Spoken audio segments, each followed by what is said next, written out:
¿Sí? ¿Me escuchan? Buenas tardes.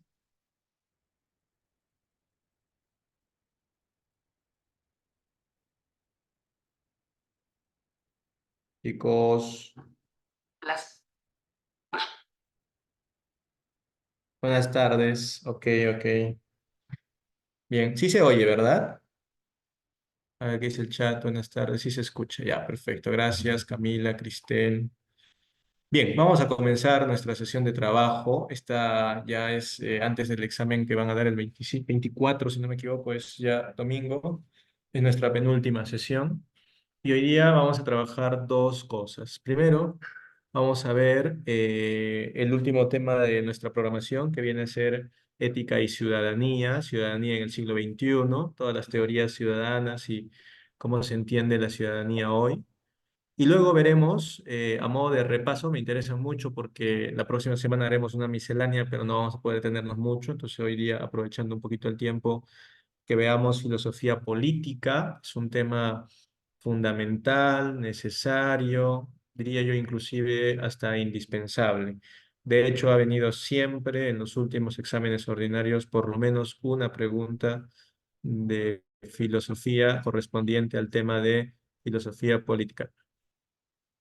¿Listo? Entonces, vamos a hacer esas dos cosas. Hacemos primero ciudadanía, ética y ciudadanía, luego hacemos política y finalmente pasaremos a nuestra práctica, ¿sí? Que es particularmente lo que me interesa, puesto que ahí podemos ver de modo fehaciente cómo va nuestro proceso, cómo hemos ido avanzando, si hemos o no logrado quizá el objetivo de aprendizaje de esta sesión, ¿vale? Muy bien, chicos, voy a compartir mi pantalla. Permítanme un segundito, por favor. Un segundito,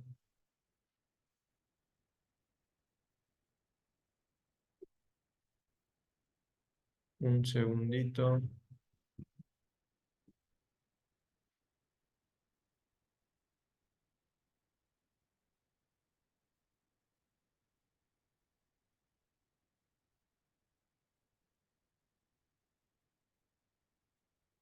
Muy bien, me interesa especialmente que nos detengamos primero a hablar sobre el marco teórico de la ciudadanía, ¿no? La ciudadanía se va a dar siempre en un marco del Estado. El Estado como forma de organización política de una comunidad. El Estado se presenta como una forma de organización política de una comunidad. Y lo que tenemos que organizar es fundamentalmente el poder. ¿Sí? Fundamentalmente lo que tenemos que organizar es el poder. Entonces vamos a ver que las comunidades, si bien es cierto, se encuentran organizadas, vamos a identificar algunos aspectos que van a permitir que esto funcione realmente, ¿no? Y es que nos referimos al hecho del fin de la política, ¿no? Que claro, la política va a estudiar la convivencia social, pero esta tiene un fin, y el fin de la política es fundamentalmente conseguir que hayan ciudadanos virtuosos, ¿no? Porque al final de cuentas, lo que quiere la política y lo que quiere la ética ciudadana es conseguir lograr una convivencia social armónica, ¿no? Lo que queremos es, lo que queremos es conseguir la armonía en la convivencia. ¿Vale? Entonces, esto es muy, muy importante considerar y tener en cuenta, puesto que nos va a permitir comprender que todo lo que vamos a ir mencionando, todo lo que vamos a ir mencionando en esta sesión, todo lo que vamos a ir mencionando en esta sesión corresponde a este objetivo, ¿no? El fin que tiene la política es justamente la convivencia social, ¿no? Lo que queremos, lo que anhelamos, lo que buscamos como objetivo final es sin duda conseguir una convivencia social armónica, que el hombre aprenda a convivir, que el hombre aprenda a vivir con otros seres humanos, que el hombre logre, en base a sus virtudes, a la práctica de sus virtudes, este objetivo. Y en esa línea ese conseguir, ese lograr una convivencia social armónica, Se basa en que los ciudadanos aprendan a practicar virtudes, el ciudadano adquiera virtudes. Y son tres fundamentales las que tenemos que considerar como características de un buen ciudadano, de una ciudadanía activa, ¿no? Primero que el ciudadano tiene que aprender a ser libre y la libertad tiene que aprenderse a vivir, ¿no? No podemos simplemente creer que porque vivimos ya somos libres o porque tomamos decisiones ya lo somos. Hay una serie de elementos constitutivos de la libertad como concepto y como vivencia.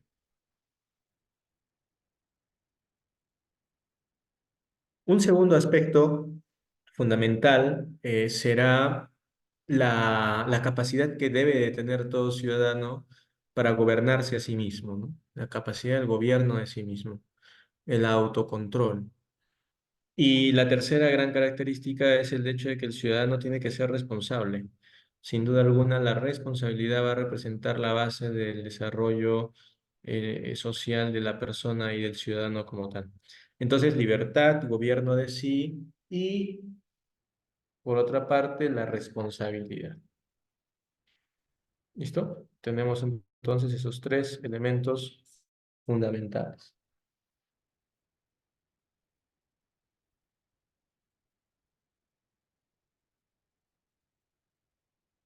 Bien, perfecto. Dicho ello, Dicho ello, vamos ahora a mencionar que en este contexto jurídico que hemos denominado Estado, vamos a encontrar dos elementos fundamentales. Por un lado, la riqueza, que le permite al Estado ser autosuficiente, y por otro lado, la libertad, de la cual van a brotar la soberanía, la autonomía y la independencia. Pero estamos hablando y estamos yendo de la mano de las características del Estado como un todo. Pero digamos que la cuestión inmediata sería, ¿qué pasa con el ciudadano que inmediatamente vive su libertad? Que por lo menos debería de aprender a vivir su libertad.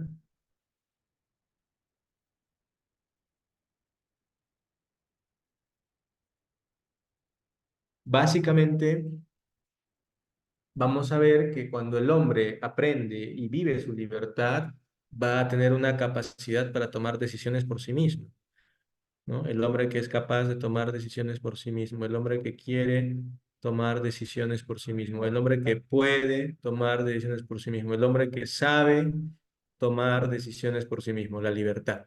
¿Listo? La libertad que se manifiesta en un sentido amplio en un Estado, pero que también se va a dar en los ciudadanos. Y esa capacidad de tomar decisiones por uno mismo va a manifestar un modo de actuar específico, actuar en prudencia, actuar en razón, de modo racional, y actuar bajo las propias convicciones. Este actuar bajo las propias convicciones se va a manifestar como un sentido del deber, ¿no? El ciudadano que sabe lo que debe de hacer, el ciudadano que hace lo que debe de hacer, representa un sentido del deber. Y como tal, eh, es fundamental identificar en esta característica la autonomía. O sea, el ciudadano que sabe lo que debe de hacer y lo hace es autónomo. Eso se llama sentido del deber y a eso se le denomina autonomía. Por ende, podemos concluir que la autonomía y la libertad como conceptos están íntimamente unidos. La libertad como aquella en la cual surge la autonomía y la autonomía como una consecuencia de la libertad.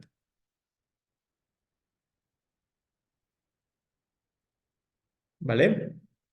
Bien, hasta aquí no sé si estamos claros, si hay alguna duda, alguna cuestión.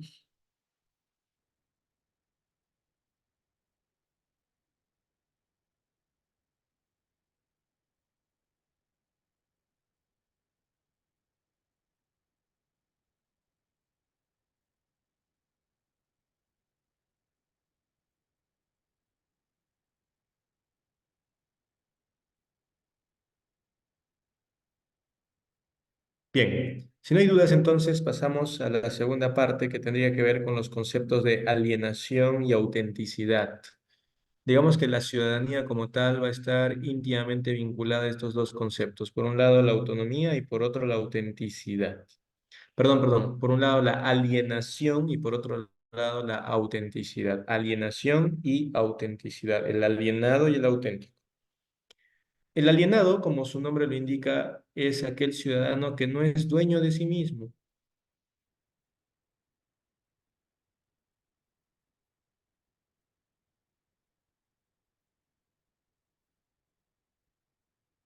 Bien, entonces esto es muy importante porque tanto la alienación como la autenticidad van a representar pilares representativos para entender y para desarrollar el concepto de ciudadanía. Entiéndase por alienado,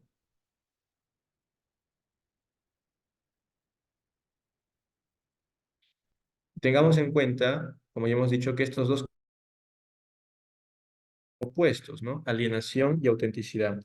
¿A qué se le llama alienación? ¿Quién es un ciudadano alienado? Pues aquel que no es dueño de sí mismo,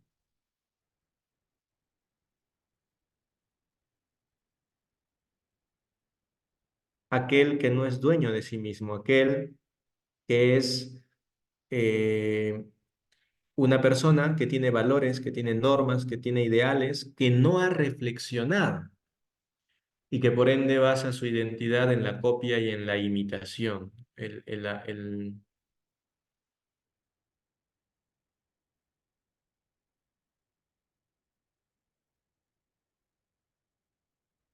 Entonces, el alienado, repito, es aquel que no es dueño de sí, aquel cuyas normas, valores e ideales de vida no han sido reflexionados, puesto que su identidad se basa en una copia o en una imitación, ¿no? Entonces ahí el problema está en la no reflexión. Podríamos preguntarnos si copiar o imitar a otro es correcto, ¿no? Y es que no tiene error, no es malo, mientras reflexionemos lo que vamos a copiar o imitar, mientras lo hagamos nuestro. El problema radica cuando solo se copia y se imita a otro sin reflexionarlo, sin pensarlo, sin cuestionarlo, sin sistematizarlo.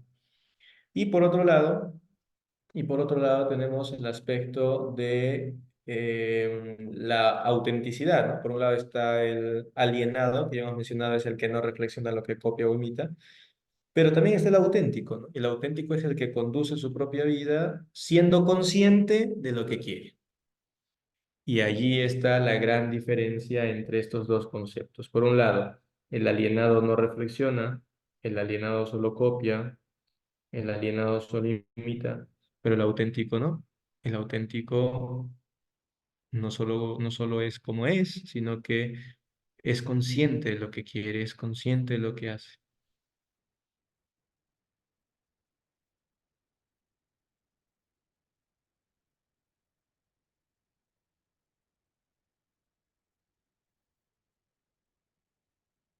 Bien, finalmente vamos a mencionar algunas características de la ciudadanía como tal, ¿vale?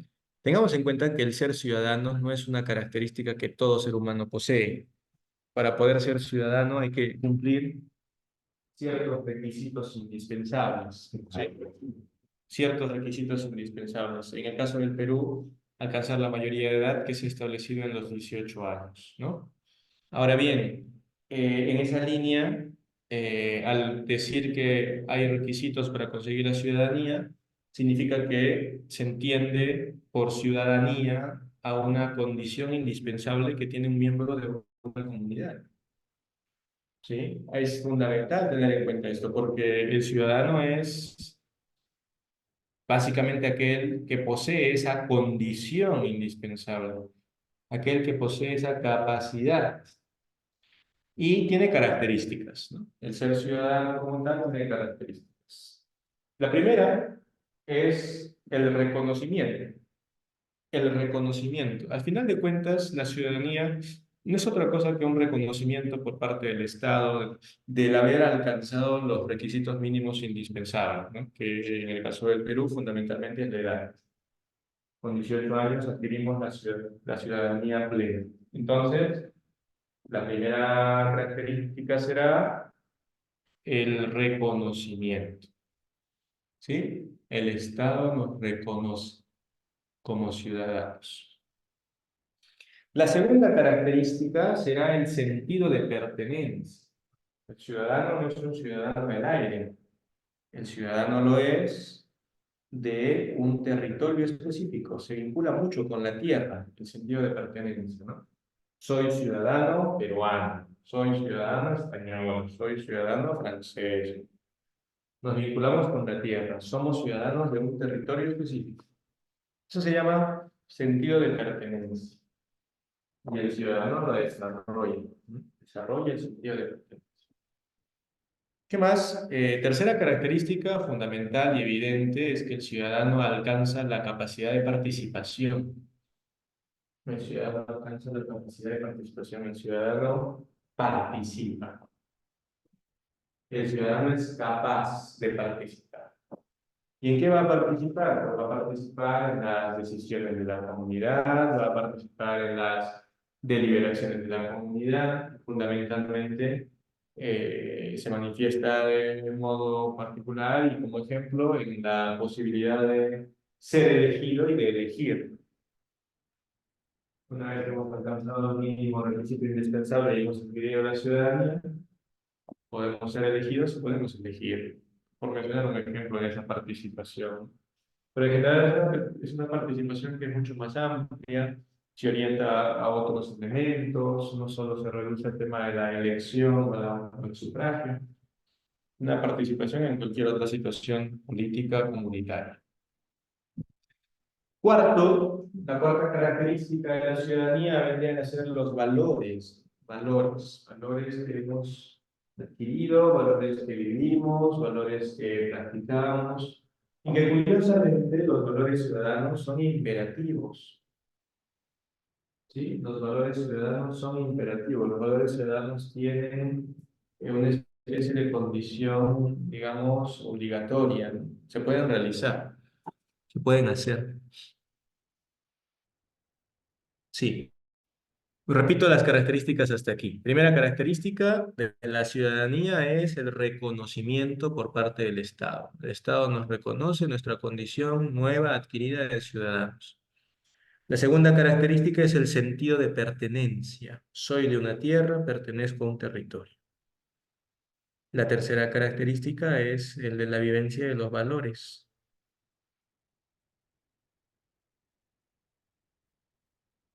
Y la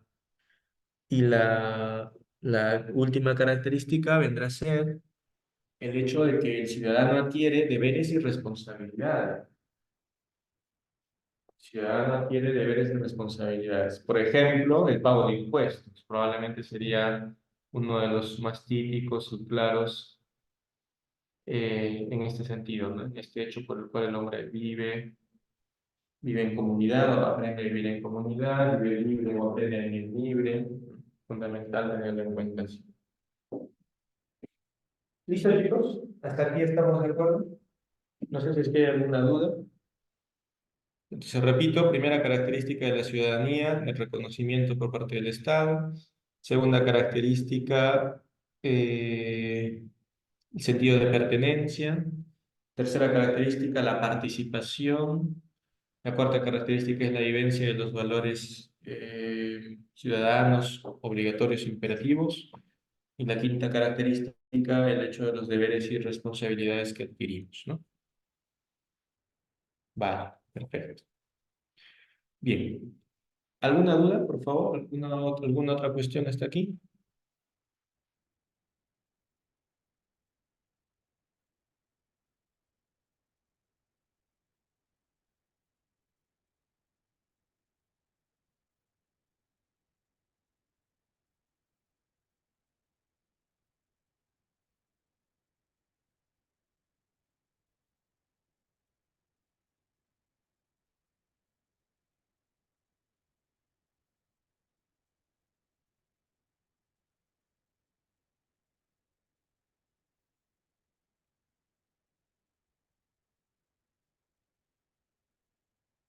Vale, no hay dudas entonces. Continuamos. Me interesa finalmente como un añadido, ¿sí? Para tener, digamos, una visión un poquito más amplia.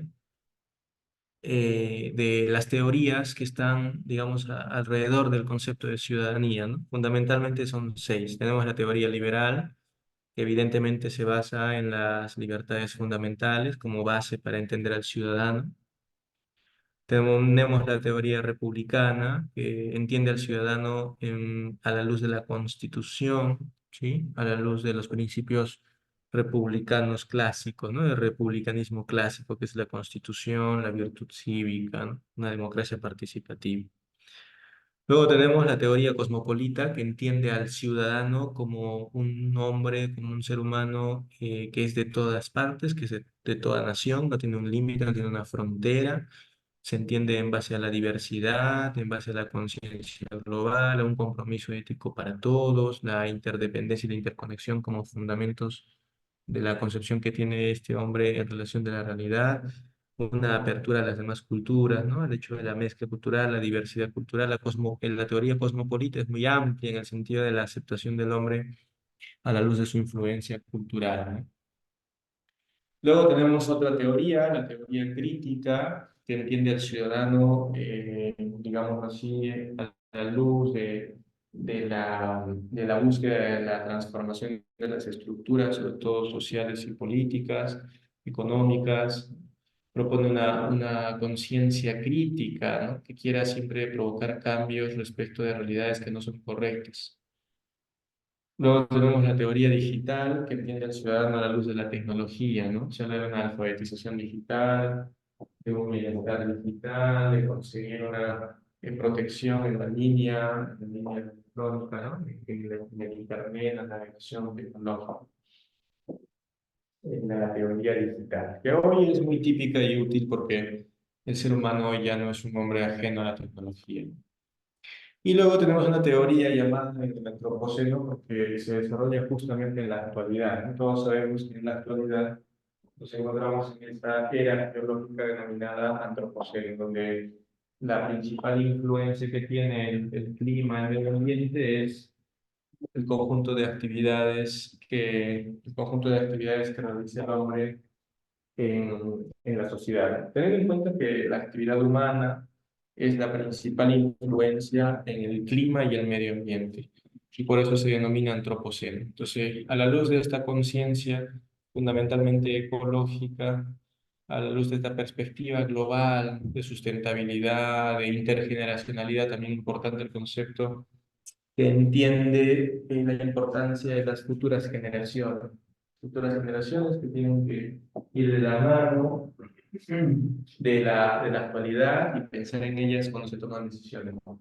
El uso del agua, el cuidado del medio ambiente, el reciclaje, el buscar alternativas respecto del uso de las energías, tener en cuenta los recursos no renovables, que tengamos cuidado con la diversidad ambiental, ¿no? En fin, una serie de elementos propios de una ciudadanía en este momento actual, especialmente marcado por este afán por el medio ambiente.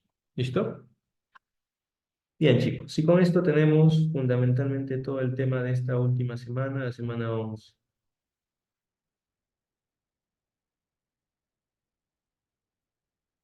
¿Alguna duda hasta aquí?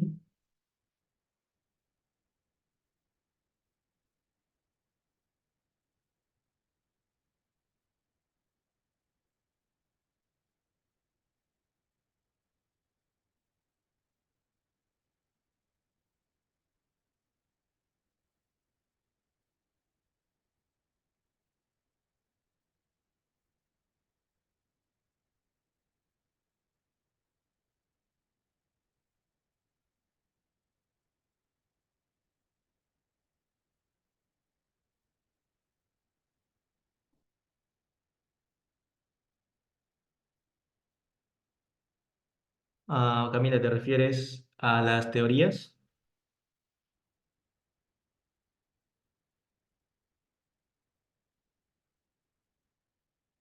Sí, claro que sí, las volvemos a mencionar, no hay problema. La teoría liberal basada en las libertades fundamentales, libertades individuales.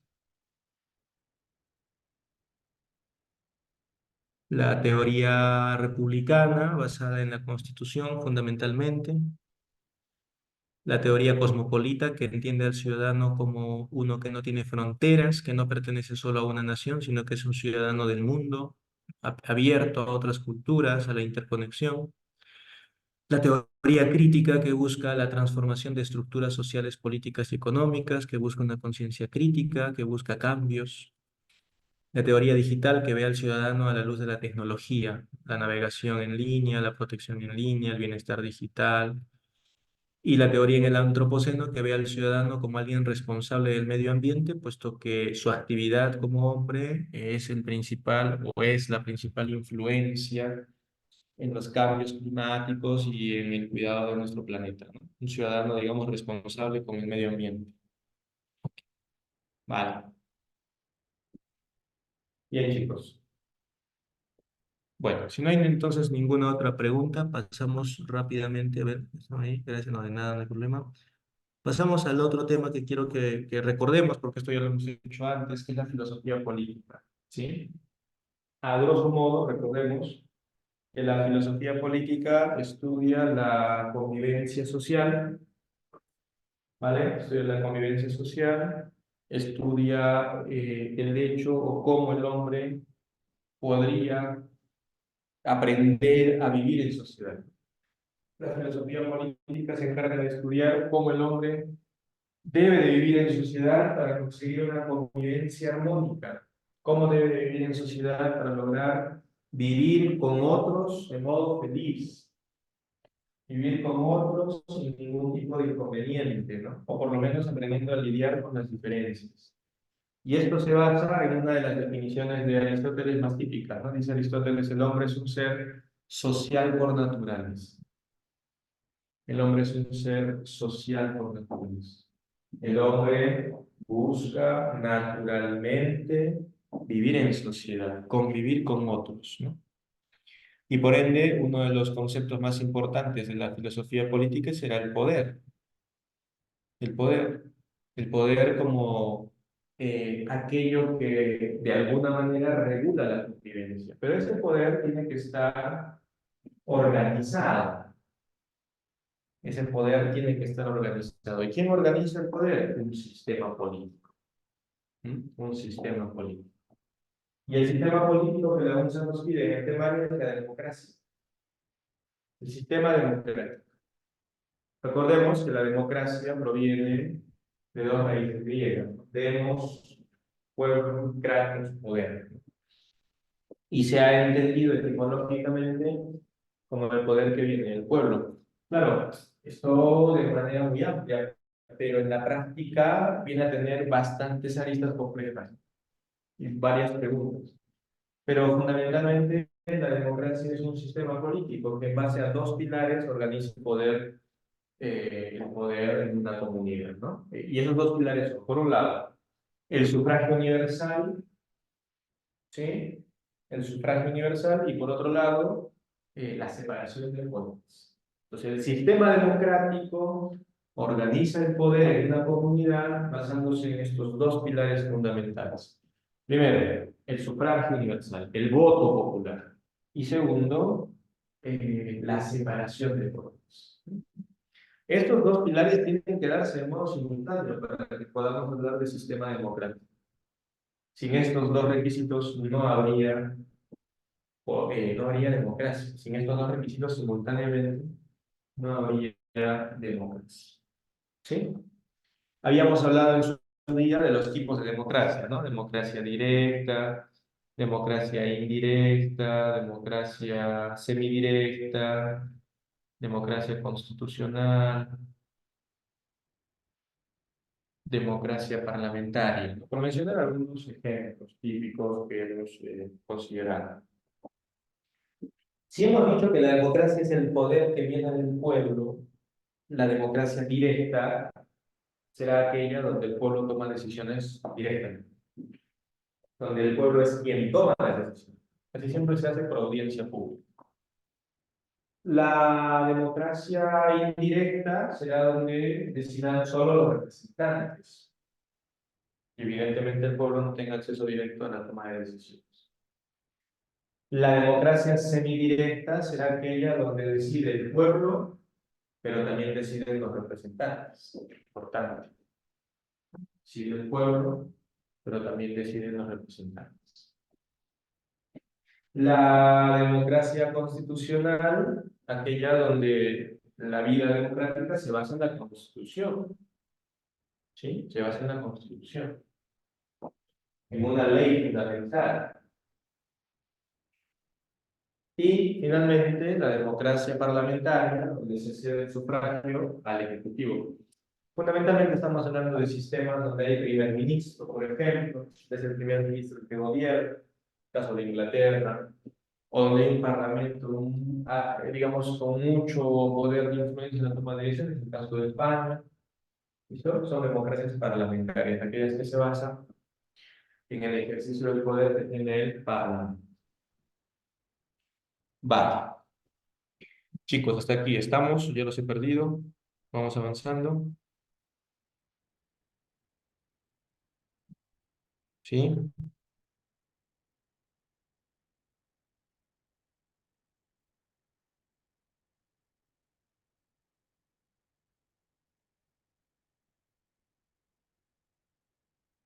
No, profe, todo bien.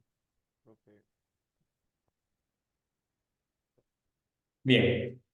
Recordemos ahora, a ver, el chat. Sí, sí, ya, perfecto. Recordemos ahora que la democracia se lleva a cabo en base a principios. Tenemos el principio de secularidad, por ejemplo, donde se entiende que vivir en democracia no es natural, no es espontáneo vivir en democracia. Hay que, hay que tomar una decisión para vivir en democracia. La democracia es una decisión social, popular. El pueblo decide vivir en democracia. Eso se llama principio de secularidad. Luego tenemos el principio de la autofundación, donde es el ciudadano el que decide qué leyes van a regular su convivencia, ¿no? El ciudadano decide. Autofundación. Tercero, tenemos el principio ético, donde la democracia es el sistema que defiende y promueve los derechos humanos. Cuarto, tenemos el principio de incertidumbre, donde se afirma que podemos perder la democracia en cualquier momento. Y por tanto, como la podemos perder, tenemos que trabajar mucho en consolidarla. Tenemos que trabajar mucho en intentar cuidar la democracia, fortalecerla. Principio de complejidad, es muy difícil vivir en democracia, es difícil convivir, fundamentalmente porque cada quien busca su propio beneficio y tenemos que buscar siempre que no sea así, ¿no? Porque por encima de mi propio beneficio estará siempre el bien común. Luego tenemos el principio de lo público, donde el pueblo es el origen y el fin de la democracia, es el principio y el fin de la democracia, la población, el pueblo. El principio de mayoría, en democracia se hace siempre lo que quiere la mayoría, y para cuidar esto, en el Congreso, por ejemplo, hay varios tipos de mayoría, ¿no? Mayoría calificada, mayoría simple, dependiendo de la importancia de aquello que se tiene que decidir.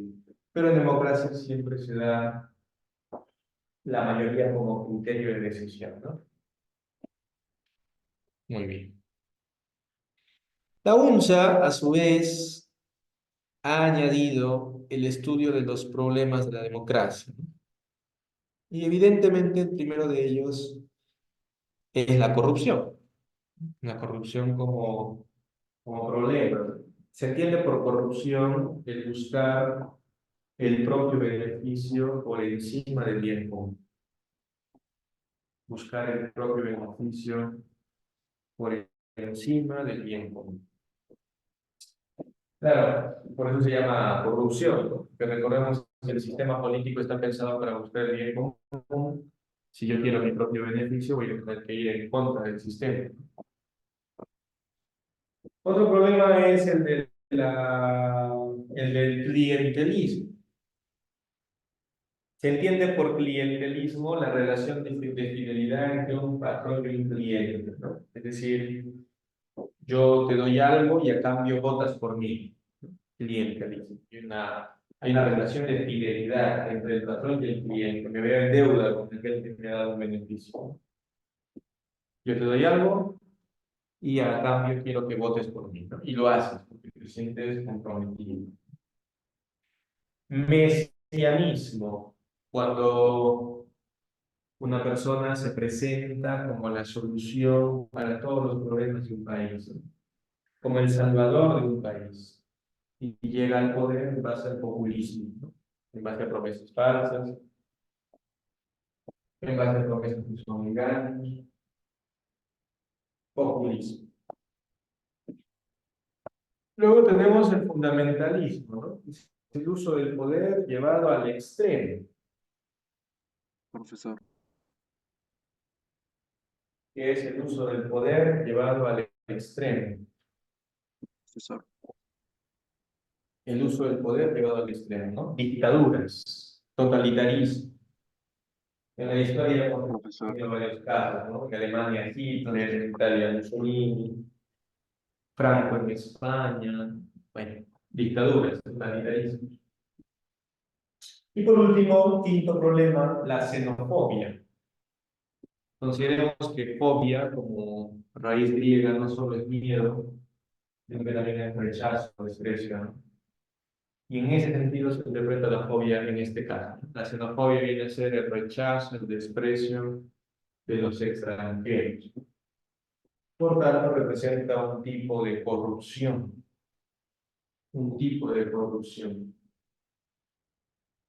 por nacionalidad. Por nacionalidad.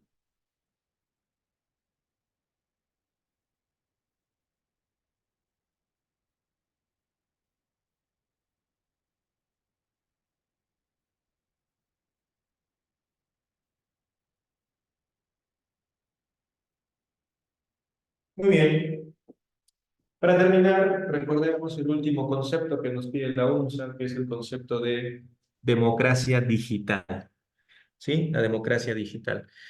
Esto, de hecho, lo ha preguntado la UNSA ya en el primer examen ordinario, primera fase 2024, en el primer ordinario 2024, en la primera fase, considerando la democracia digital como el uso de la tecnología para la participación ciudadana, ¿no? El poner la tecnología al servicio de la participación ciudadana. A eso se le llama democracia digital. Y su bandera es el voto electrónico, que fue, repito, lo que preguntó la UNSA en su último examen ordinario.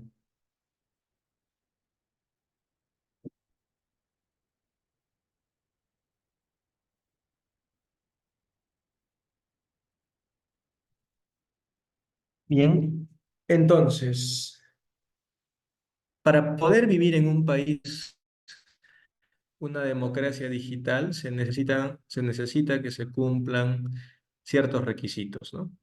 Por ejemplo, tiene que haber una democracia consolidada, ¿no? Sin democracia consolidada no hay posibilidad de hablar de una democracia digital.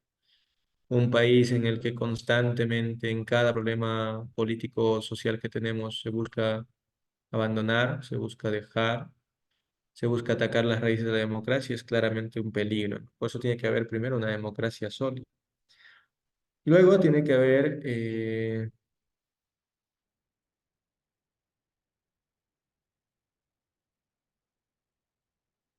segundo requisito será tener una economía sólida, una economía próspera, una economía estable. Sin economía como tal no podríamos hablar.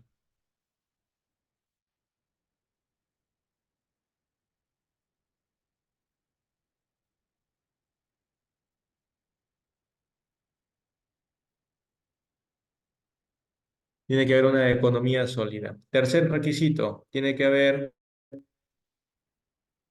una alta penetración de la banda ancha.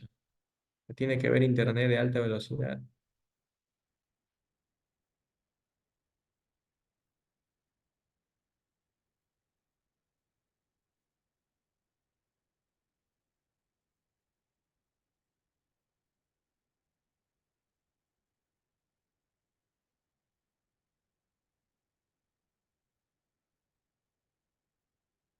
Tercer requisito está el hecho del Internet de alta velocidad. El cuarto requisito vendría a ser la oferta y demanda de las TICs. Tiene que haber un uso, una oferta, una demanda de las nuevas tecnologías, de la innovación en el tema de la tecnología, ¿no? Las TICs, las nuevas tecnologías de la comunicación de la información y las comunicaciones, ¿no? TICs. Tiene que haber una gran oferta y demanda de las TICs. ¿Listo? Bien. Y además tiene que haber una ciudadanía más activa.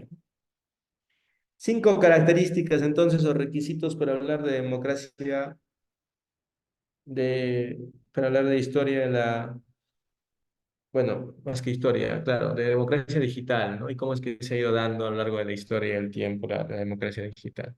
Recuerden, requisitos para tener democracia digital en una nación. Primero, democracia consolidada. Segundo, economía sólida. Tercero, internet de alta velocidad. Cuarto,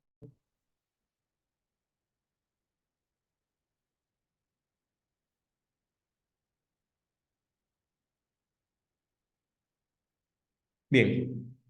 Digamos que el último aspecto teórico es la cultura de la legalidad, que es básicamente tener conciencia de que vivimos en un país que hay leyes y donde hay leyes y que se cumplen y se hacen cumplir, principio de legalidad. Y para terminar, me están pidiendo repetir principios ya. Principio de autotitularidad, principio de autofundación, principio, principio de lo público, principio ético, principio de complejidad y principio de incertidumbre. Serían estos los principios de la democracia. Y los problemas son cinco: corrupción, clientelismo, mesianismo, xenofobia y, por último, el principio de... Ah, no, estamos en los principios, ¿no?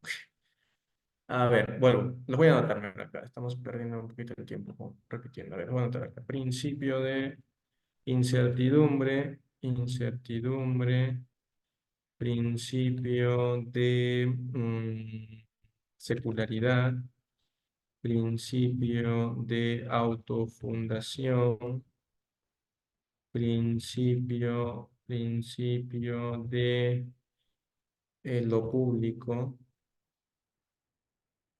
principio ético, principio de complejidad, principio de mayoría. Ya está. Tres, sí, ¿no? Listo. Y los problemas son la corrupción,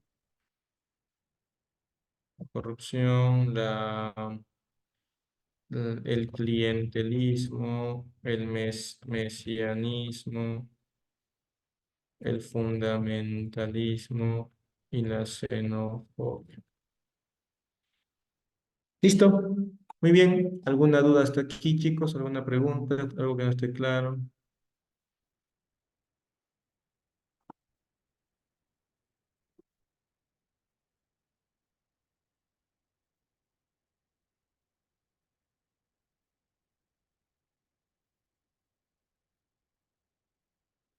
¿Todo claro entonces?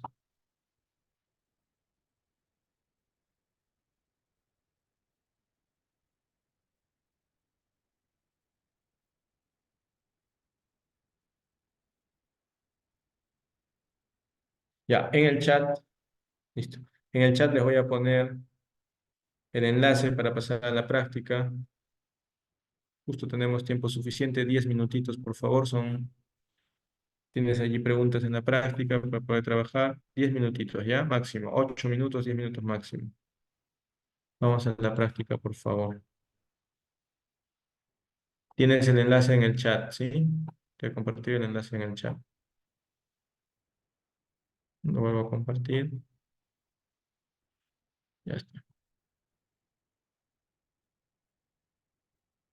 Bien, chicos, vamos ahora mismo a trabajar la práctica. Por favor, tienes el enlace en el chat, ingresa inmediatamente y comenzamos a trabajar.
Chicos, ya vamos terminando, por favor. 3 minutitos.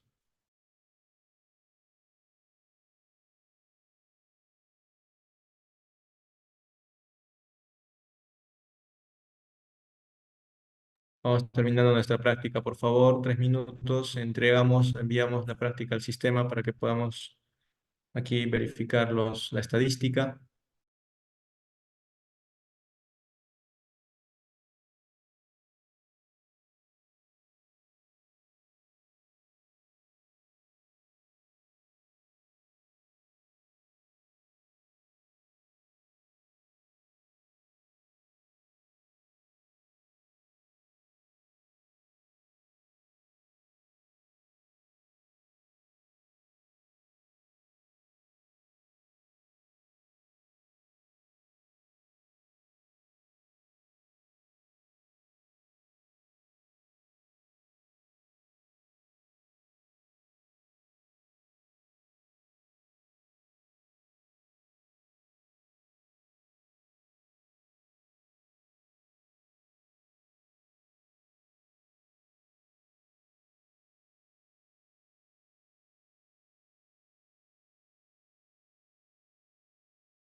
Ya chicos, terminamos. Tengo 12 12 actividades en la plataforma, bastante bien, casi todos por encima de los 10 puntos,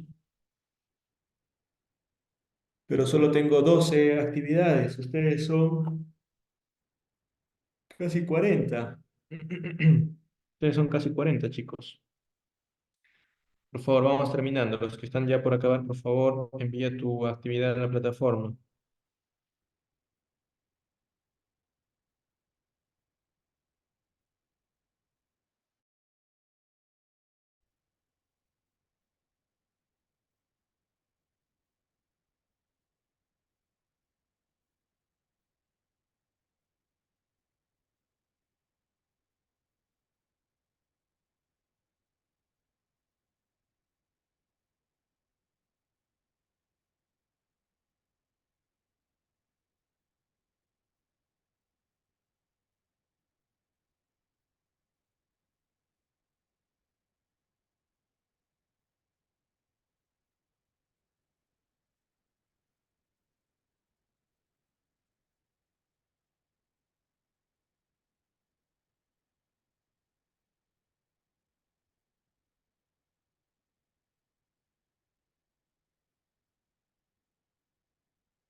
¿Listo?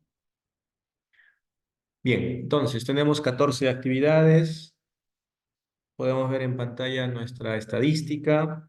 La idea siempre, se les ha dicho, chicos, es que las prácticas que se les proponen como actividad les sirvan como referencia, como herramienta para poderse autoevaluar. Importante que puedan autoevaluar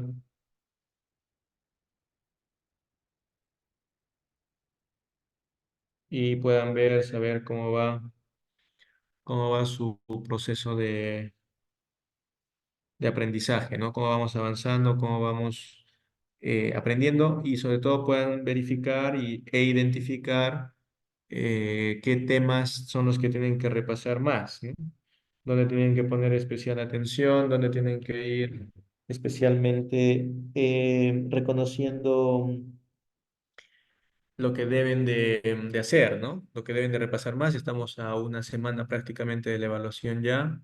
Por favor, les pido que revisen su teoría, repasen, hagan bien el trabajo que tienen que hacer, aprovechen las prácticas y el tiempo de estudio. ¿Listo, chicos? Bueno, vamos a quedar allí. Una miscelánea general de los temas trabajados que vienen en este examen, que son fundamentalmente historia de la filosofía en sus 4 etapas, política que hoy hemos visto, teorías éticas, todo lo que significa ética y fundamentalmente estos temas. Vamos a intentar repasarlos un poquito, hacer práctica para estar listos para nuestra evaluación. ¿Ya?